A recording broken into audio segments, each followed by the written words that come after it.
당신이 찾던 무서운 이야기 고비의 TV.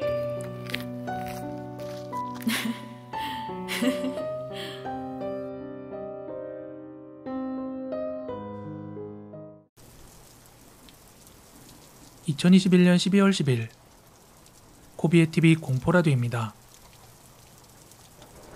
저는 강원도 전방에 있는 부대에서 군생활을 했고, 이건 1990년대쯤에 실제로 겪은 일입니다. 저희 부대에서 근무한 지 얼마 안 됐을 때 부대 내에서 실제로 일어났던 일이었어요. 어느 날 저희 부대에 귀신을 본다는 신병이 들어왔어요. 그런데 신병이 전입 온 그날부터 중대 간부들뿐만 아니라 내무반의 모든 병사들이 그 신병을 못마땅하게 생각했습니다. 신병이 귀신을 본다는 얘기를 듣고는 귀신 같은 게 어디 있냐며 이 새끼 선임들 상대로 사기치는 괘씸한 녀석이라고 그렇게 생각했던 것 같습니다. 그래서인지 신병이 전입 온 바로 그날부터 간부 한 명이 신병의 정신교육이란 명목으로 심한 얼차려를 주라고 그렇게 지시를 했습니다. 그렇게 신병은 부대에 전입 온 지 얼마 안 됐을 때부터 극심한 괴롭힘을 당하기 시작했어요. 부대 사람들의 괴롭힘은 날이 갈수록 심해져서 신병은 어느새 얼굴이 반쪽이 되었고 매일같이 죽을 상을 하고 다녔습니다. 선임병들의 괴롭힘 때문이었는지 신병은 얼마 안 되어서 저 귀신 볼 수 없습니다. 그 귀신 본다는 말 거짓말이었어요. 이렇게 말하고도 다녔지만 괴롭힘은 멈추지 않았습니다. 그런 신병이 안타까웠던 저는 몰래 그 녀석을 불러서 먹을 것도 사주고 자주 위로를 해주었습니다. 그러다 한 번은 궁금해서 신병과 단 둘이 있을 때 야, 너 정말 귀신이 보이냐? 하고 물어봤습니다. 근데 처음엔 아니라고 부인하던 그 신병은 자신을 잘 챙겨주던 저에게 마음을 열었던 건지 네, 사실은 정말 귀신이 보입니다. 이렇게 털어놓더라고요.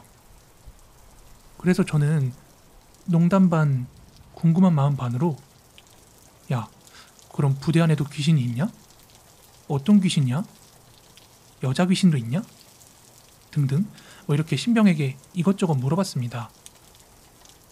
신병은 당연히 군대이다 보니까 군복을 입은 귀신들이 가장 많고 그 외에 여자 귀신이나 동물 귀신 그런 여러 가지 귀신들이 부대 안을 계속 돌아다닌다고 했습니다.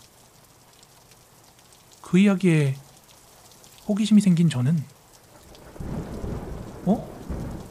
그럼 우리가 지내는 내무반 안에도 귀신 있냐?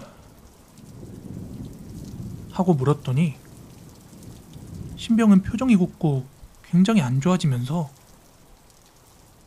어린아이 귀신이 하나 있긴 있습니다. 라고 하더라고요. 소름이 돋았지만 되게 신기했기 때문에 그럼 걔는 내무반 어디에 있는데? 하고 되물었더니 그 아이는 항상 같은 자리에만 있습니다. 이런 대답을 하는데 그 말을 듣는 순간 저는 아이 귀신이 어디에 있는지는 더 물어볼 필요가 없었습니다. 왜냐하면 내무반에는 아무도 안 쓰는 방치된 자리가 하나 있었는데 이상하게 병사들이 그 자리에서 잠을 자면 아이 목소리가 들리는 꿈이나 가위에 눌렸었거든요. 그런데 사실 그 자리엔 특별한 사연이 있었습니다. 오래전에 한 병사가 군생활에 적응을 하지 못해서 결국 자살을 했고 그 병사에게는 아이가 있었다고 합니다. 남편의 자살 소식을 들은 그의 아내는 충격을 이기지 못하고 자살을 했고, 그때 아이도 함께 동반 자살했다고 합니다. 그 죽은 병사의 자리가 바로 그 자리였는데요. 이 이야기를 듣는 사람들은 사실 이상하다 싶을 거예요. 병사가 자살한 것까진 그렇다 치지만 아내와 아이까지 죽은 건 어떻게 알 수 있었나 싶을 겁니다. 하지만 당시 병사가 죽은 걸 육군본부에 보고를 했는데, 육군본부에서는 부대에서 직접 유족들에게 통보를 하라고 했고, 사단장은 대대장에게, 대대장은 중대장에게 일을 떠넘겼습니다. 결국 모든 일을 떠넘겨받은 중대장은 그렇다고 소대장을 보낼 수는 없었기 때문에 결국 유족에게 연락한 후에 병사의 유품을 챙겨 그 집으로 찾아갔는데, 집에는 아내와 아이가 이미 죽어 있었다고 합니다. 그런데 가장 중요한 건 그 방치되어 있는 자리를 신병이 쓰고 있었다는 거예요. 그래서 저는 넌 그 자리에서 자는데 괜찮냐? 하고 물었더니 얘가 처음엔 괜찮았는데 며칠 전부터는 심한 가위에 눌리고 있고, 날이 갈수록 점점 아이의 울음소리가 커지고 있다고 하더라고요. 저는 그 이야기를 듣자마자 너무 소름이 돋았는데 제가 달리 해줄 수 있는 건 없고 곧 괜찮아질 거라고 힘내라고 위로해줬습니다. 그렇게 며칠 후 주말이 찾아왔고 저는 신병을 찾았는데 아무리 찾아도 얘가 보이지 않았습니다. 다른 선임들에게 신병이 없어졌다고 하면 혼날 게 뻔했기 때문에 저 혼자서 이곳저곳을 뒤지고 있었답니다. 그러다 내무반 뒤쪽으로 좀 걸어가다 보면 나오는 폐 초소가 갑자기 생각났는데, 그곳은 작은 저수지 옆에 있는 곳이었고 평소에는 사람들이 잘 가지 않는 곳이었습니다. 저는 혹시나 해서 그곳으로 한번 가보았더니 신병이 쪼그려 앉아서 울고 있더라고요. 야, 너 왜 여기서 울고 있어? 하고 물어봤더니 신병이 몸을 벌벌벌 떨면서 자기 큰일 난 것 같다고 막 하염없이 울더라고요. 그래서 무슨 일이냐고 물었더니 신병이 어젯밤 꿈을 하나 꿨는데 이번에는 가위에 눌린 게 아니라 유체 이탈을 했다고 하더라고요. 신병은 귀신을 보는 건 익숙해졌지만 유체 이탈은 완전히 처음이라 뭐지 싶어서 자기 자신이 자는 모습을 가만히 쳐다보고 있는데 밖에서 웬 아이 우는 소리가 들리더랍니다.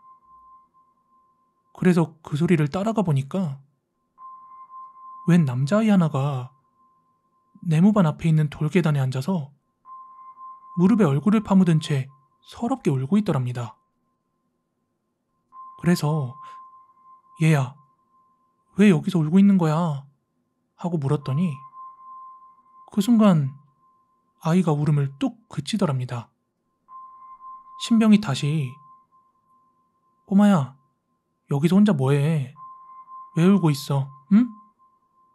이러면서 머리를 쓰다듬어 주려고 손을 뻗었는데 아이가 갑자기 고개를 번쩍 들더니 신병을 빤히 쳐다보더랍니다.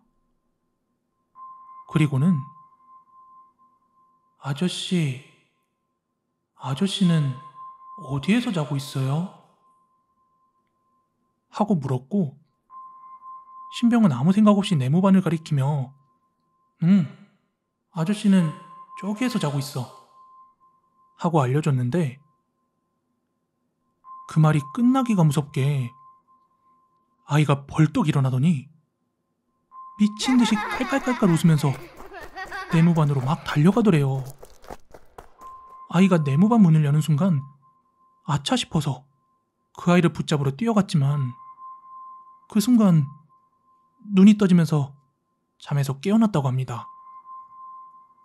이야기를 다 들은 저는 별거 아닌 꿈 때문에 남자가 숨어서 울고 있냐고 신병을 꾸짖었습니다. 신병은 그제서야 진정이 됐는지 죄송합니다 하며 사과를 하더니 이내 저랑 같이 내무반으로 돌아오게 되었습니다. 그리고 그날 새벽은 난리도 아니었습니다.